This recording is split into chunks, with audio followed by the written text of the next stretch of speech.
जीवनमा भन्नुभयो नि त। अब हामीले जीवनमा एक्लो हुन्थ्यो पहिला, अनि दुईजना हुनुपर्छ, दुईजना चाहिँ तिनजना। अनि त्यसपछि हामी अगाडि बढ्दै बढ्दै बढ्दै जाँदाखेरि हरेक सङ्घर्ष गर्दै अगाडि बढ्नुपर्ने हुँदो रहेछ। अनि त्यसपछि अब दुईजना हुँदा चाहिँ तिनजना भइसकेपछि अब एकै ठाउँमा बसेर त हुँदैन नि त आफ्नो परिवार, होइन। अलिक टाढा नजिक भएर बस्दाखेरि चाहिँ एक्लो भएर बच्चाहरूलाई हुर्काउँदा चाहिँ अलिक गाह्रो अवस्था हुँदो रहेछ कि। मतलब अब एक्लै आमासँगै मात्रै हुर्काउनु र बाबासँगै भएर हुर्काउनु अलिक फरक हुन्छ।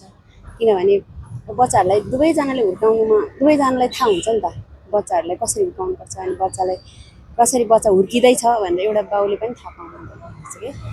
हजुर, तपाईँको जीवनमा त्यस्तो कुनै अनुभव छ जसले चाहिँ तपाईँलाई अघि बढ्नलाई सहयोग गर्यो? मलाई त त्यस्तो त खासै त्यस्तो छैन। र आफैले अघि बढ्नलाई म सक्छु, मैले गर्नुपर्छ, आफैले बल आउने के मनोबल गर्ने, अनि आफैले म अगाडि बढ्नुपर्छ, अगाडि सर्नुपर्छ भन्ने चाहिँ। हजुर, अहिलेको जेनेरेसनलाई केही सल्लाह दिनु पर्यो भने के दिनुहुन्छ?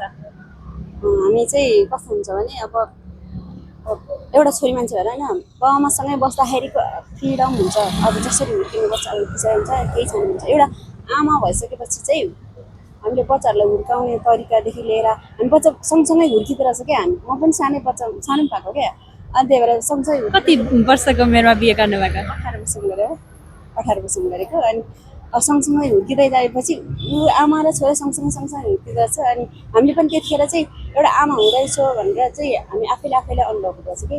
अनि त्यसो बढ्दै बढ्दै गएपछि बच्चाको स्थल यतिसम्म भएछ। अब बच्चालाई कसरी बाटो लाउने, अब कसरी पढाउने, कसरी अगाडि बढ्ने, बच्चाहरूलाई अब भनौँ न एउटा आमा मात्रै भएर एउटा स्कुलमा जाऊ मात्रै भनेर पनि नहुने रहेछ क्या। अनि एउटा बाटो पनि देखाउन जानुपर्ने रहेछ क्या कतिपय चाहिँ। हजुरले चाहिँ कसरी हजुरको छोराछोरीलाई इन्करेज गर्नुहुन्छ? म चाहिँ जस म ऊ सँगसँगै हुर्केको भएर होला, खासै मैले त्यस्तो थिइनँ, होइन। अनि अहिले चाहिँ जस सँगसँगै भए चाहिँ आफू पनि उमेर अलिक बढ्दै बढ्दै गएपछि 30-35 हुँदै गएपछि चाहिँ आफूले अलि बच्चाहरूलाई यसरी बढाउनुपर्छ, अगाडि बढाउनुपर्छ, यसरी हिँडाउनुपर्छ। किनभने अहिले चाहिँ पढाइभन्दा पनि त्यस हिँड्ने बाटो फरक छ क्या। बच्चाहरूलाई अहिलेको टिनेजर बच्चाहरूलाई चाहिँ हिँडाउने चाहिँ कसरी, अगाडि बढाउनु कसरी भनेर चाहिँ एकदमै आफूले चाहिँ बच्चालाई हिँडाउने तरिकाहरू आफैले सिकेर सिकाउनु पर्ने हुन्छ।